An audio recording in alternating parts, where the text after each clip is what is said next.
mastermind ng dayaan sa nangyaring halalan tukoy na. Aba, nako po, George Garcia, ano ba naman ito? Ano ba naman ito? George Garcia, George! Grabe talaga, no? Hanggang ngayon po, mainit pa rin po ang debate mapatungkol sa hindi pala debate. Sa issue na kinakaharap ng COMELEC mapatungkol sa nangyaring dayaan daw nung halalan na umabot lamang ng 18 million overvote. Kauna-unahan po sa kasaysayan ng buong mundo. Opo, hindi na po ito hindi po ito Pilipinas kundi buong mundo. Buong mundo na po talaga ang etong nangyaring overvote na to kasi sobra-sobra naman po. Oo, talagang first time in history of the world nga daw itong nangyaring halalan nitong 2025 midterm election. Siyempre, kaya alam nyo, minsan talaga ang hirap din talaga paniwalaan. Hindi sa totoo lang hindi ko naman masyadong pinupush si George Garcia na nandaya siya. Pero may isip nyo talaga na merong nangyaring dayaan kasi nga unang-una ay first time in history sa Pilipinas na nangyari ito. At pangalawa, dati siyang attorney ni Marcos Jr. Ngayon, eto na nga. Ipapaliwanag natin at ipapakita natin dito kung sino talaga ang mastermind sa nangyaring dayaan sa halalan nung nakaraang eleksyon. Hindi pala, netong dumaan na eleksyon. At dito talagang hihimay-himayin po natin lahat, no? Kasi may mga nababasa ako sa comment section na kung nandaya daw ang alyansa or si Marcos Jr. or yung alyansa, bakit daw hindi nakapasok lahat? Bakit daw hindi nakapasok lahat yan? Sila Bong Revilla, sila Manny Pacquiao, si Binhor Abalus, sino pa ba? Diba? So maraming mga hindi nakapasok. At yung mga hindi nga daw inaasahan ay talagang yun daw yung mga nakapasok dito sa Magic 12. Ngayon, eto, may paliwanag tayo dyan. Pero siguro muna tayo ng may papakita muna ako sa inyong mga pictures, mga pictures na kung saan ay eto, medyo malayo naman do. Uy, mamaya na yan. Dito muna tayo, no. Speaking of president, yan, mataas pa rin ang approval ratings ng ating Pangulo kahit sa kabila ng paninira. Huwag magalit, bagkos maging masaya na dapat tayo dahil ginagawa ng Pangulo ang kanyang trabaho pero galit pa rin.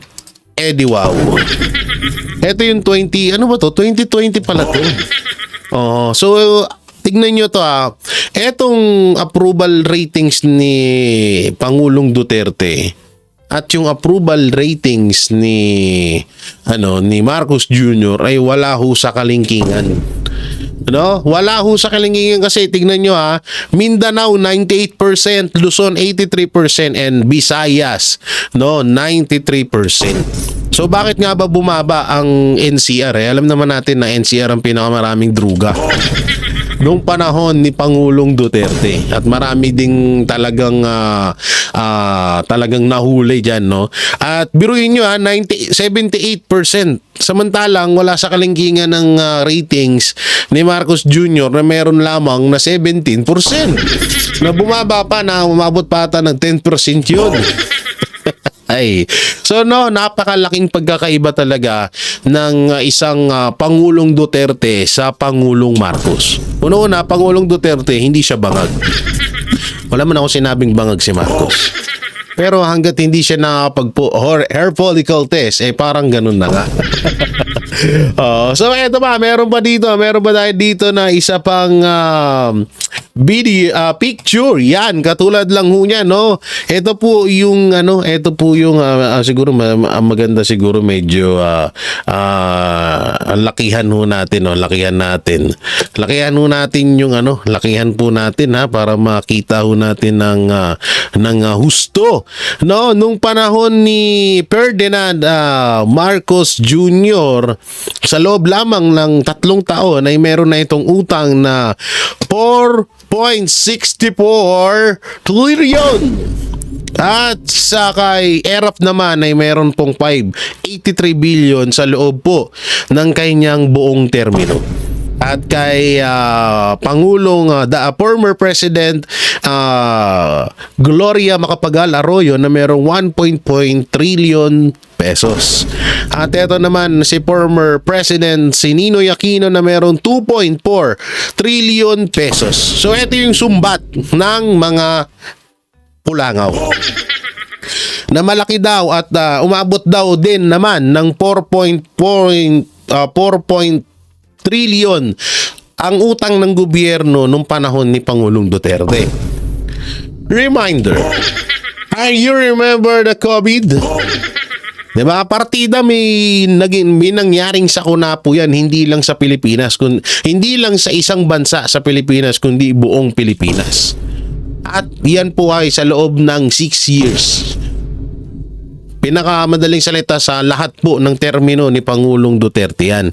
Hindi katulad ng termino ni Marcos Jr. na 3 years pa nga lang at wala naman nangyaring sakuna or trahedya dito sa Pilipinas. Pero umabot po tayo ng 0.464 trillion agad. So napakagrabing matinding diferensya ng napakalaki pong agwat. At ang pinakamalupit pa ho dito 3 years pa lang. So kung bibilang pa tayo ng another 3 years, so magiging 10 trillion pa itong mauutang ng administrasyong Marcos. Grabe, no? Lupit, no? Ganyan, sige pa, Marcos pa kayo. Marcos pa, Marcos. Samantalang no, dito tayo sa mga video na kung saan ito nga, yan no, panoorin natin tong salaysay ni Attorney Topacio mapatungkol ho dito sa nangyaring dayaan sa COMELEC. Ito, pag-appoint sa election lawyer ni Marcos Jr. sa COMELEC, bad idea by Attorney Topacio. Panoorin po natin. I've always said it was a bad idea na yung abogado ng Pangulo ang i-appoint bilang chairman ng COMELEC. Bakit?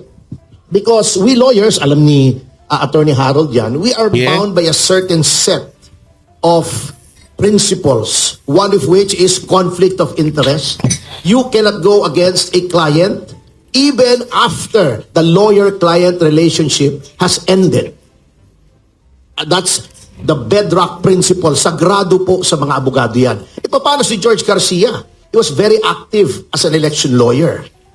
Ang dami niya naging kliyente. Not only the president. How is he going to deal with the situation when a former client goes before the Commission on Elections, which he heads? Kahit mag-inhibit na siya, sabihin natin mag-recuse siya sa proceedings, there will always be a cloud. Number 2, pasensya na pero ngayon ko lang din nalaman na dati palang attorney ni Marcos Jr. Etong si Chairman George Garcia. Aba naku. Malupit talaga ang galawan nitong dalawang to. Yung mga actuations po ng ating COMELEC, sad to say, do not inspire confidence. Hindi lamang yung Duterte Youth, alam na natin, ano? Kung nandoon naman po sa petition at nasabi na ni chairman yung lack of due process. Kasi nasa Omnibus Election Code, totoo naman po, you can suspend a proclamation. But only when evidence is strong. Pag sinabi mong suspended ang proclamation when evidence of guilt is strong, you have to state the law violated and the facts that led you to conclude that evidence of guilt is strong. That is an integral part of the due process clause of the Constitution. You have to be informed. The law must inform you, it must hear you before it condemns you. Dito walang hearing. And the suspension is not even based on strong evidence as provided for in the law. It is based on serious allegations. Allegations. Sinabi na ng ating Korte Suprema, accusation is not synonymous with guilt. Serious allegations? Are you effing kidding me? Etong kasama natin sa SMNI, sinabi ko, oy, rapist ito. Is that not a serious allegation? Nasaan ang proof ko? O ito, mamamatay tao ito, murderer. That is a serious allegation. Where is my proof? Ibig mo sabihin, he will have to face the consequences of the allegation just because it is serious. Galing. Plus, yung equal protection. Galing niya, no? Palakpakan natin, Atty. Topacio. Ito yung mga explanation na malulupit. Hindi katulad nung kay George Garcia, nag-drawing ng mukha dun sa anong tawag dun? Wow, may pabilog-bilog. Ito po, dito po yan galing. Tapos itong nasa baba, dito po yan naman.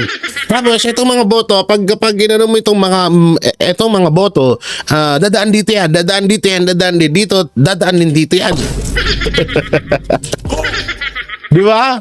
Tsaka mamaya, may sasabihin ako dyan about kay George, okay? Protection clause, persons similarly situated must be similarly treated.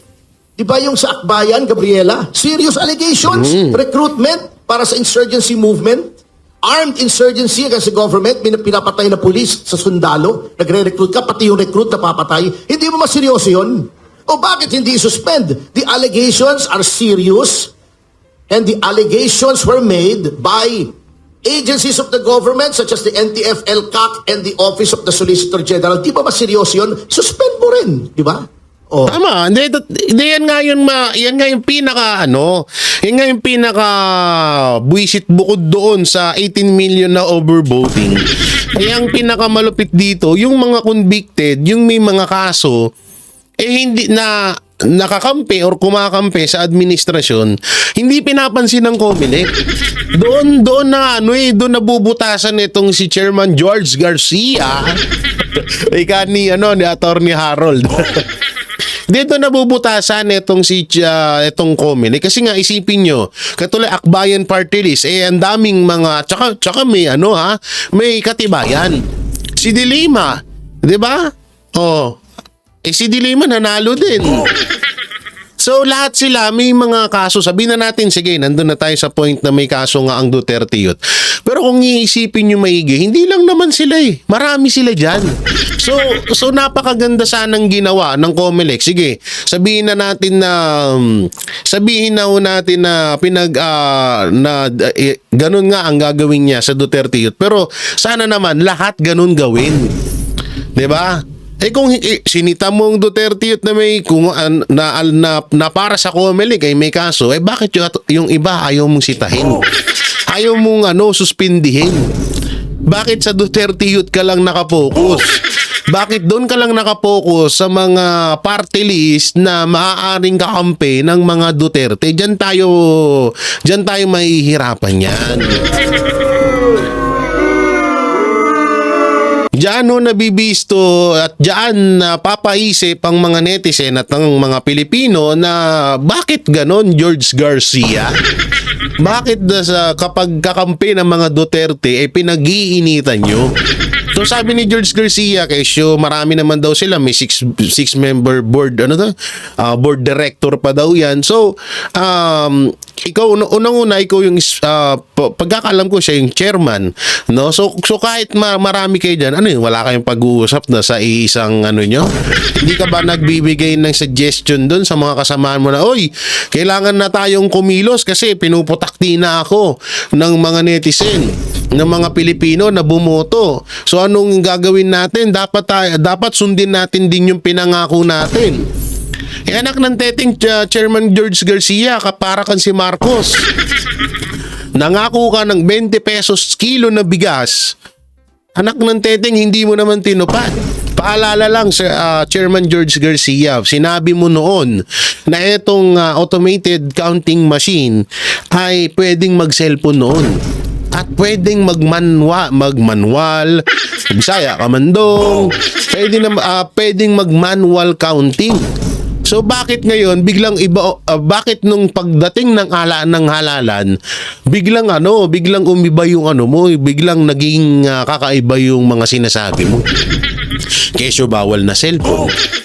kesyo hindi magagawa yung manual counting na hinihiling lalong-lalo na ni Pastor Apollo C. Quiboloy, hindi magagawa yon dahil wala daw silang pundo. Wala daw silang pondo. Anak ng teteng, nagtapon nga kayo ng 150 million dahil sa balota. Dahil sa pagkakamali nyo doon sa mga pag-print nyo ng mga balota. Tapos yung puponduhan nyo, yung para sa mga mag-volunteer o sinasabing bayaran nyo yung mga magma-manual counting, hindi nyo magawa. Una-una si Pastor Apollo C. Quiboloy at ang KOJC handa pong mag-manual counting at naka-live po. No? At sa madaling salita, taong bayan po talaga ang makakakita, no? Ang makakakita ng manual counting na yan. Ngayon sasabihin naman ni George Garcia na kesyo wala daw sa batas yun. So kailangan daw magpasa ng batas para daw sa ganun. Unang-una yung online voting nyo sa OFW, wala naman di sa batas yun. Bakit ngayon nanghihingi ka na ng batas na kailangan isabatas muna? Napakalabo mo kaya, Chairman George Garcia, paging sa pangalan mo, paging sa iyo, hindi nyo masisisi kung ano man yung isipin ng mga tao dito sa nangyaring halalan. At unang-una, dapat mo kaming pakinggan kasi kami yung mga butante mo. Hindi ikaw dapat, kami ang bumoto tapos kami mag-a-adjust sa'yo. Tangina mo! Ay. Sorry. Nadala lang sa emosyon. Putangina na, minura na eh. Hindi buisit kasi eh. Anak ng teteng, hingi ka na, kailangan yan, isabatas muna yan. Anak ng teteng, yung online voting ng OFW wala naman sa batas yun. Pero ipinasa mo, itinuloy nyo, di ba? So anong katarantaduhan yan, Chairman George Garcia? Yan ang nangyayari. Aside from Duterte Youth, ang daming kapwitan na ginagawa ng ating COMELEC. Ito na lang. Ito, prime example. This good-looking guy beside me. He was ranting and raving about a defect in the process. Yung pagkonekta ng counting machine. Anong ginawa? Instead of addressing the concern, pinagdidimanda. Yung pa attitude ng COMELEC. Kinasuhan, pinadidisbar, pinatatanggal as a certified public accountant. Pinapadisqualify pa. Pero, yung sinasabi niyang problema na dapat huwag i-connecta, sinunod ng COMELEC. Di ba? Sinunod. Anong problema mo, Mr. Garcia? Susundin mo, ba't dinimanda mo? Tama naman pala. That is an explicit admission that he was right. Why is he facing charges? Why is he facing disqualification based on alleged fake news? Bakit ganon? Ito pa ha. Kita nyo kung anong double standard ng COMELEC. Sa Negros Oriental, si Janice Degamo, sapagkat kaalyado ng gobyerno, di ba? Saan ka nakakita? Iniimbestigahan ng Department of Justice yung murder ng asawa. Dapat quasi-judicial yung stand ng DOJ pag preliminary investigation. Iimbitahin mo sa party sa Malacanang yung widow, kasama yung presidente. Ang presidente, alternative niya yung DOJ. Paano mong papafine si Tebes na walang probable cause? Nakikihalubilo ka doon sa complainant. Etong Negros Oriental, baka hindi nyo alam, pero hindi ina-adoption na ng COMELEC. Si Janice Degamo, mayor ng Pamplona, nasa 1st District. Tumakbo siyang congressman ng 2nd District. We all know that before you can run for Congress in a district, you have to be a resident there for at least 1 year. Paano yung mayor ng bayan na nasa 1st District, residente ng 2nd District?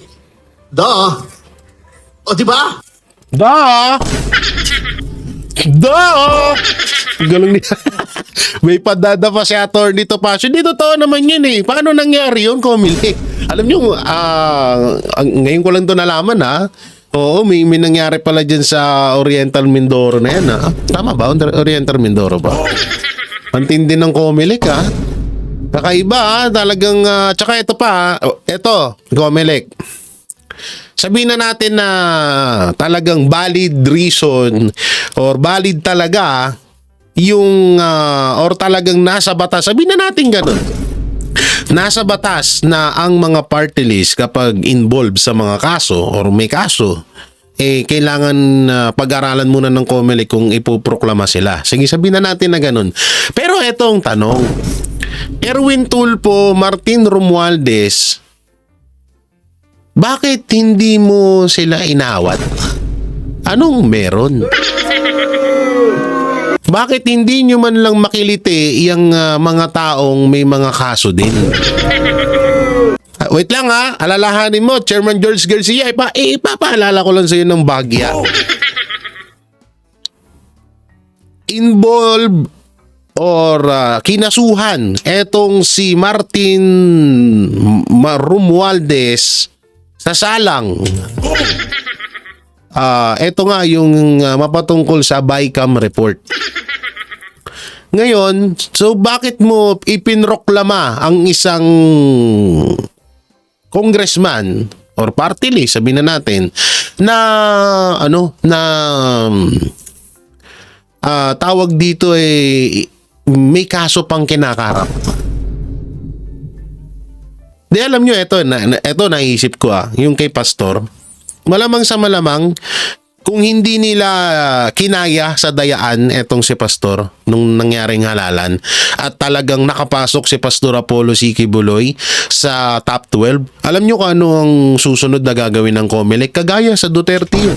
Hindi, totoo. Promise, yan ang gagawin nila. Alam mo, talagang yan ang naramdaman ko nung una Kasi sasabihin nila, may kaso si Pastor, o kahit hindi naman hindi naman pa napapatunayan o hindi pa tinatawag na, sabihin natin, convicted, hindi pa nasa talagang napapatunayan yung kaso ni Pastor.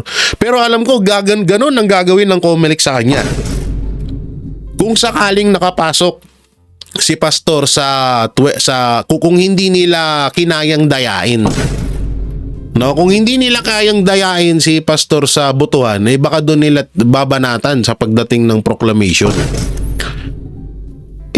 Alam mo, George Garcia, hindi mo masisisi yung mga tao ba't ka sinisisi ngayon, kasi ikaw lang ang kauna-unahan na naging chairman or chairperson ng COMELEC na may naging ganitong problema. So madami naman naging problema noon, pero grabe yung sa'yo kung sa award ikaw yung Oscar award. Ikaw yung Oscar award sa problema na nangyari sa COMELEC. Kaya hindi mo masisisi to, sila Attorney Harold Topacio at sa lahat sila Pastor na gusto nilang mag-request ng manual counting. Una-una, nila yung pinangako mo yan, George Garcia. Pinangako nyo po na magkakaroon ng manual counting. Sa cellphone nga na sinasabi nyo bawal magdala, yung una sinabi nyo pwede. Pero nung banda ng halalan na, bawal na. No? So doon, hayaan na natin yung issue sa cellphone. Pero ang pinakamalupit nga dito ay itong sinabi baka sabihin mo, walang ebidensya. Marami kaming ebidensya na sinabi mo yan. Na pwedeng mag-manual counting. Tsaka nasa nasa batas natin yan. Bakit? Nung mga unang nung mga unang election, may automated counting machine na ba? Di ba wala? Di ba manual counting din 'yon? So ngayon bakit mo pinagbabawal? Unang taon pa lang, wait lang. Smartmatic, dalawang beses pa lang yan, kung hindi ako nagkakamali, 2 beses pa lang na nagagamit yung ganyang estilo ng pagbibilang ng boto. So bakit hindi mo alam nyo, napakaganda nito. Kung gusto mong malinis talaga at hindi ka sabihin na ng daya or dinaya or minanipulan nyo yung nangyaring halalan, magpa-manual counting ka. Diba? Magpa-manual ka. Una-una, marami namang gustong volunteer. Live pa. Nandyan ng KOJC. Ilan ang member ng KOJC ni Pastor Apollo C. Quiboloy? Ang dami niyan. Manual counting, naka-live on the spot. Kahit ikaw, pwede kang manood. Diba? Marami ring mga Duterte supporters na gusto ring mag-volunteer. So bakit hindi mo gawin? Kasi nga may tinatago. So ano nga ba yon? Mamaya nyo malalaman. Ibig mo sabihin, hindi siya residente ng 1st District, paano siya naging mayor doon? Wala siya ron. Tama. May disqualification, inaksyonan ba? Wala. Yun, obvious. Factual. The facts are not disputed. Dinisqualify ba? Hindi. Oh. Diba? Yan ang problema sa COMELEC. In closing, the COMELEC should be the agency of the government which was elevated to a constitutional level. Kaya nga impeachable lang yan eh. May independent, 7-year term. Hindi pwedeng tanggalin. Elevated to the rank of a constitutional body in order for it to be able to accurately ascertain the will of the people. The will of the people. Because sovereignty resides in the people and all government authority emanates from them. The COMELEC cannot substitute its discretion for the will of the people. Hindi pwedeng sila nagsasabi ng will. 2 milyon, hindi mo po proklama. Oh. Nanalo. Vice Mayor, will of the people, di mo po proklama. Hindi pwede yun. The spring cannot rise higher than the source. Ang source ng power ng COMELEC is the sovereign will. When you become the obstacle to implementing the sovereign will, ikaw na ang may problema. Hindi na yung taong bayan. So this should serve as a wake-up call to the COMELEC, including the call of the President para mag-resign yung gabinete. I am still skeptical about that move actually, kung talagang sincere. Actually, there is such a credibility gap between the President now and the people na kapag sinabi ni Pangulong Marcos, ngayon ay Biyernes, baka i-fact check mo pa sa Google. Ganon Sira ulo din si Atty. Topacio eh, no? katindi ang credibility gap ng Pangulo. Tignan natin kung sinong ire-retain niya. Tignan natin kung yung mga weaponized na agencies like the Department of Justice, blatant. Yan Department of Justice, na-normalize na niya ng warrantless arrest. Hindi lang kay Pangulong Duterte. Oh, abuse of the implementation of a search warrant sa Kingdom of Jesus Christ. Oh, Tama. doon sa Teves. Cassandra Leong, Kay inamin Bandang. in a case that we have. Kino-cross-examine ko yung NBI agent, inamin niya. Walang warrant, walang kopyang warrant, walang pinakitang warrant. Nag-obey sila sa order ng direktor na arestuhin si Cassandra Leong at i-detain ng 5 araw sa NBI without a warrant issued by a court. Ang hawak nila yung detention order ng House of Representatives, in which case it should have been turned over immediately to the House. Anong dahilan nila? Wala doon mapag-turn over. 5 araw, walang tao sa House of Representatives, hindi mo ma-turn over yung tao. Katarantaduan eh, no? O, katarantaduan nga naman yun. Detention, that's a criminal offense. Pero normal na. Tignan natin kung i-retain nila si Boying Remulla na ginawang blunt weapon ng administrasyon for the Uy. persecution of its political enemies. Tignan natin. Uy. Depende sa i-retain ng Pangulo, makikita natin yung kanyang sincerity. So, ibig sabihin na Atty. Topacio, talagang ganun din ang nangyari sa COMELEC. Sorry. Hindi ni Atty. Topacio, pero eto mas matindi. Hindi yan. Ito. Yan, eto ang mas matindi. Ang kauna-unahang tinik sa lalamunan ni... Ay! Tinik sa lalamunan ni Chairman George Garcia. Oo. Eto, no? Sabi niya rito, saan yung title? Sabi niya, Presumption remains, COMELEC, posibleng nandaya sa eleksyon hanggat walang malinaw na paliwanag. So, panoorin natin ito. Pasok, Atty. Harold. Sana magbigay sila ng maliwanag na paliwanag at logical na paliwanag para ma-overturn yung mga suspicions ngayon. So far, wala silang maayos na paliwanag. Kaya the presumption remains na COMELEC nandaya ka sa eleksyon.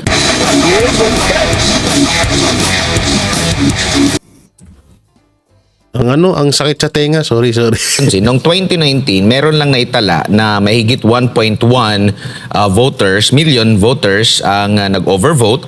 Tapos noong from 2010 to 2022 election, ang average lang na overvote ay nasa 1.5 to 2.5%. Pero ngayong taon, umabot sa mahigit 17 milyon ang nag-overvote, umaabot siya sa 29.89%. Napakalayo kung ihabig sa 1.5 to 2.5% na nangyari sa nakalipas natin na halalan ng turning.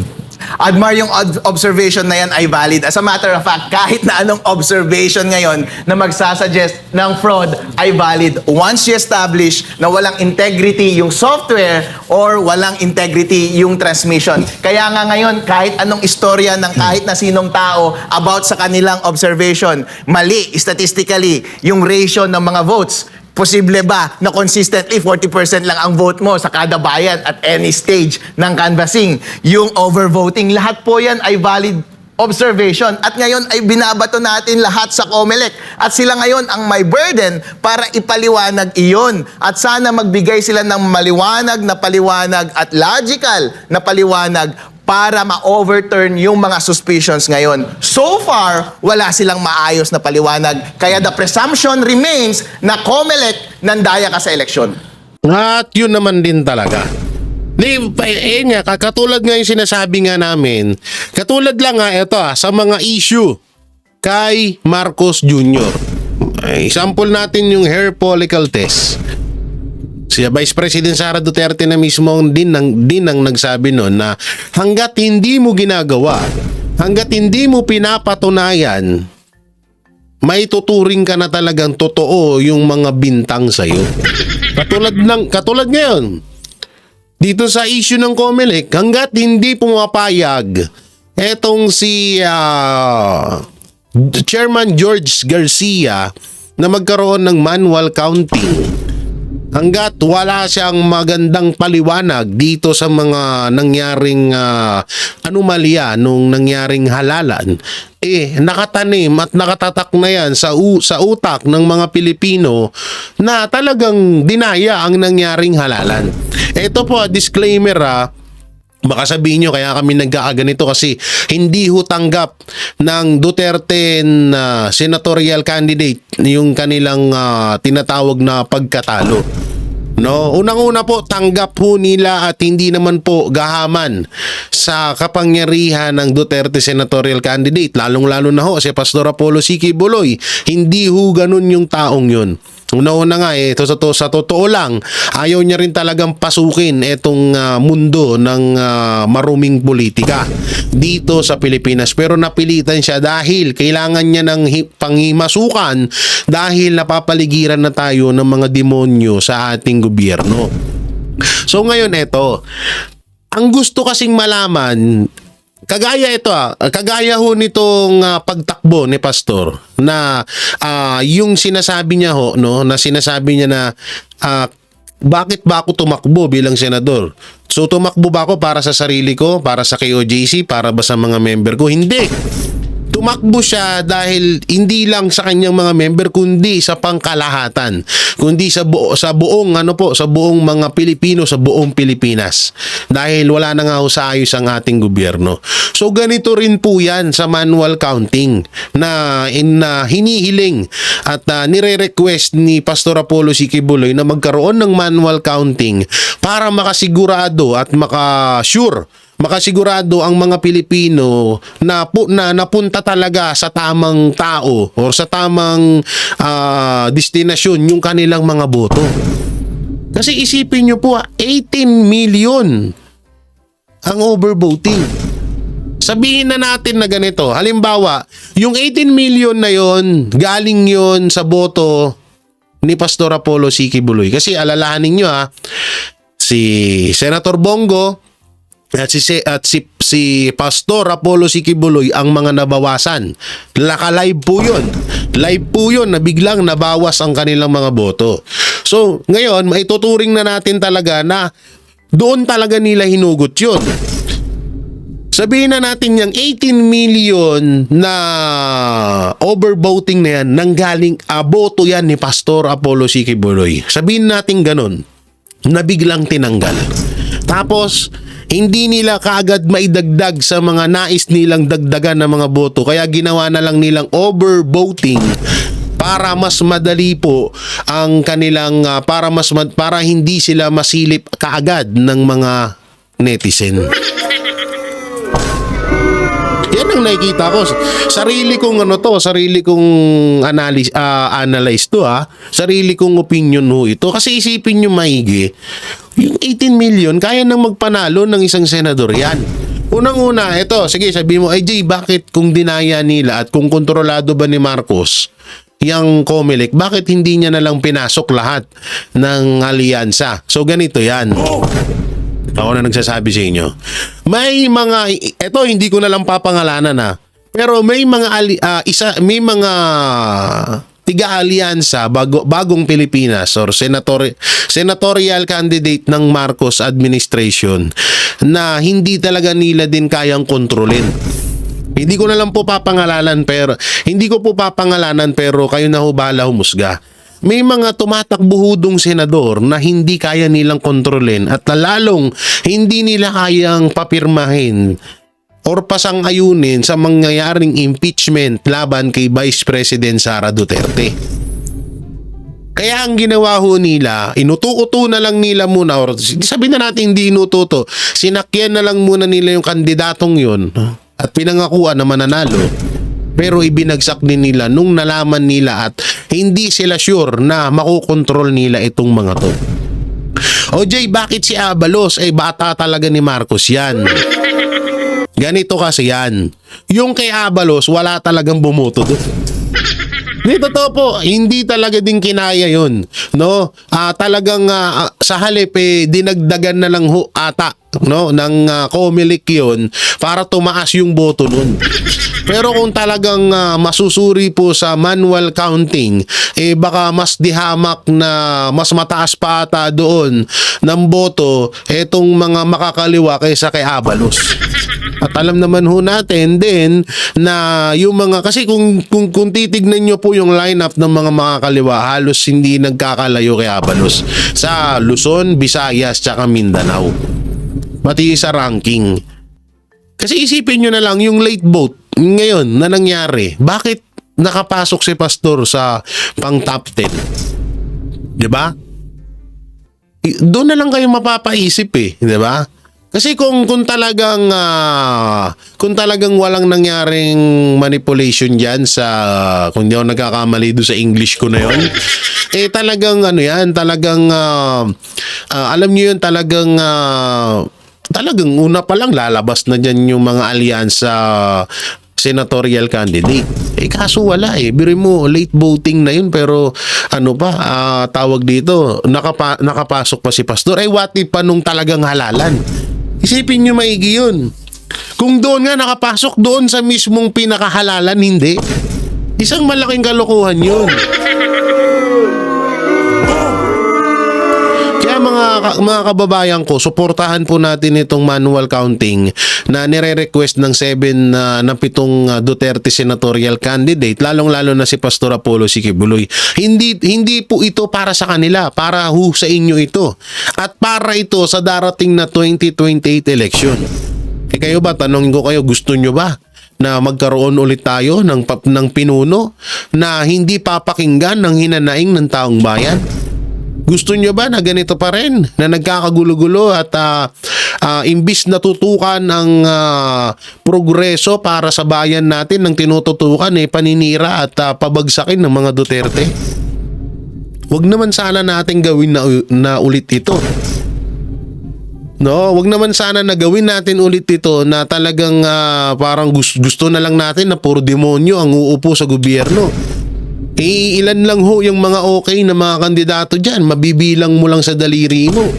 Halos lahat na ata nang nandyan talagang kung tinatawag na halang ang bituka, sa sobrang halang ng bituka. Dahil wala na silang konsensya wala na silang pagdadalawang isip para magnakaw sa kaban ng bayan. Kaya mag-isip-isip tayo, suportahan natin tong nire-request ng mga ibare. At saka ito, hindi lang si Pastor ang nag-request nito, kundi buong sambayan ng Pilipino na magkaroon ng manual counting dahil hindi po biro ang 18 million na overvoting.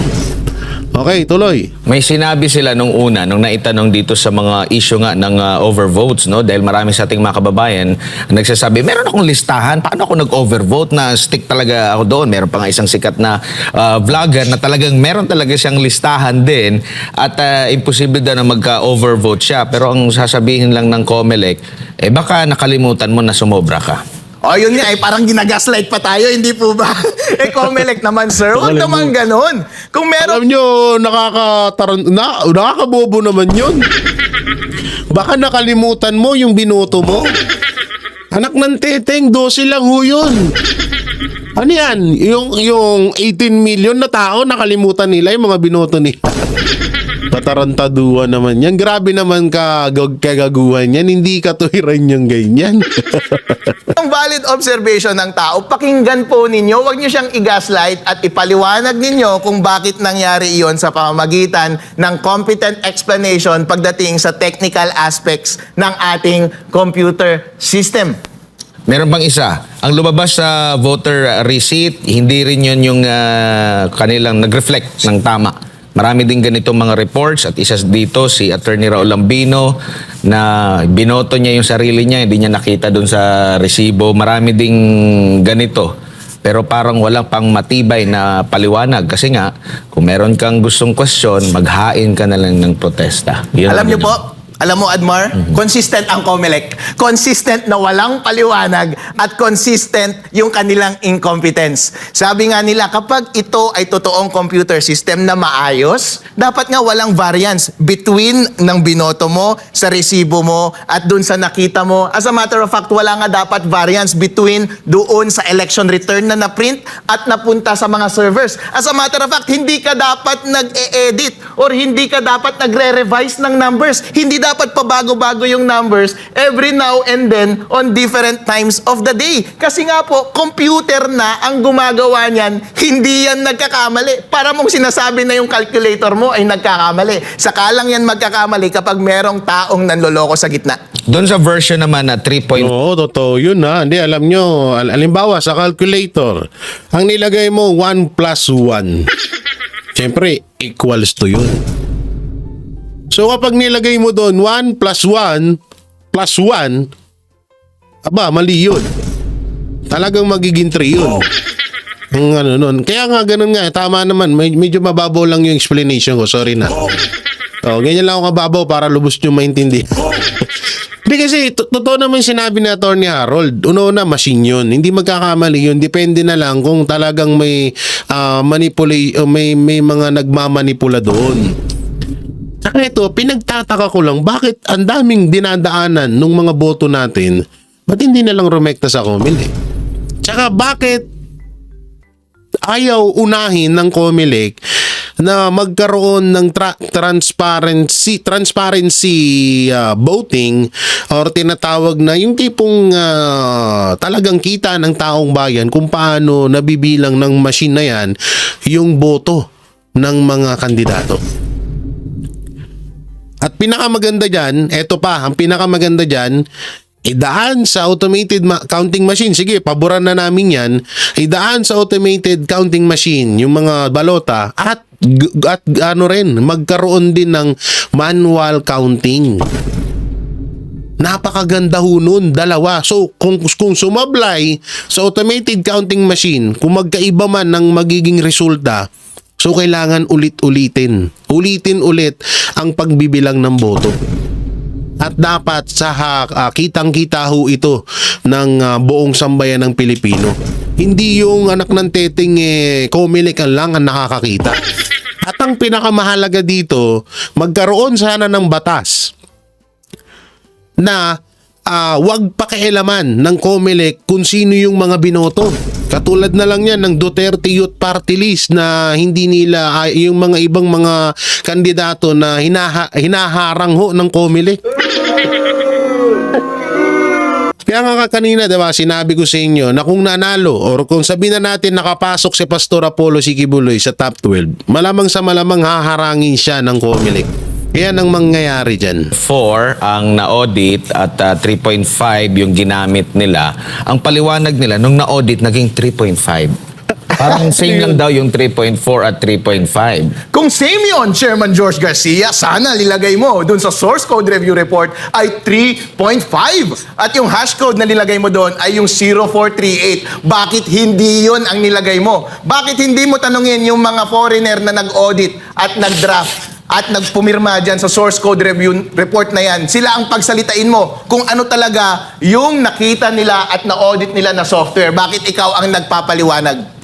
Doon din sa Yun, no? Oo, tama naman yung sinabi ni ano. Pero eto na nga, sino nga ba ang mastermind sa nangyaring dayaan kung meron man? Alam nyo, eto na. Sabihin ko na ba? Alam nyo na naginip ako eh. Jay, panaginip na naman. Alam nyo ba? Ayon sa panaginip ko, na etong dayaan, panaginip to etong dayaan na nangyari sa halalan ay kontrolado ng mga Amerikano. At etong kaya napakabilis ng ng nangyari no na dayaan. Kung mapapansin nyo nung eleksyon, dagdag bawas ang mga boto. Yung mga pangalan nagkakamali. So wala talaga sa ayos. At eto nga, kagaya ng sinabi ko doon sa mga ibang vlog ko, na merong nagpresenta ng automated counting machine at isang congressman po ang nagpatotoo niyan, na sinasabi na ang ganda daw nung automated counting machine. Kasi parang ano yan parang audition. Kung pipiliin ng COMELEC dyan kung sino yung mas gusto nila at kung sino yung mas karapat dapat. Kaso ganito yung nangyari. Pagpasok daw ng balota, ilang beses ginawa, saktong-sakto, walang bawas, walang kulang, walang overvoting. Sa madaling salita, yung machine na yon walang mangyayaring dayaan. Pero ang pinakamasaklap sa nangyari, tinanggihan daw yon ng COMELEC. Tinanggihan po daw yung machine na yun. So nagtanong, nagtaka. Yung congressman na nagkukwento, nagtaka yung kinukwentuhan niya na, Kung, yun naman pala bakit hindi yun sinangayunan? Bakit sasangayunan yun? Hindi nakapangdaya.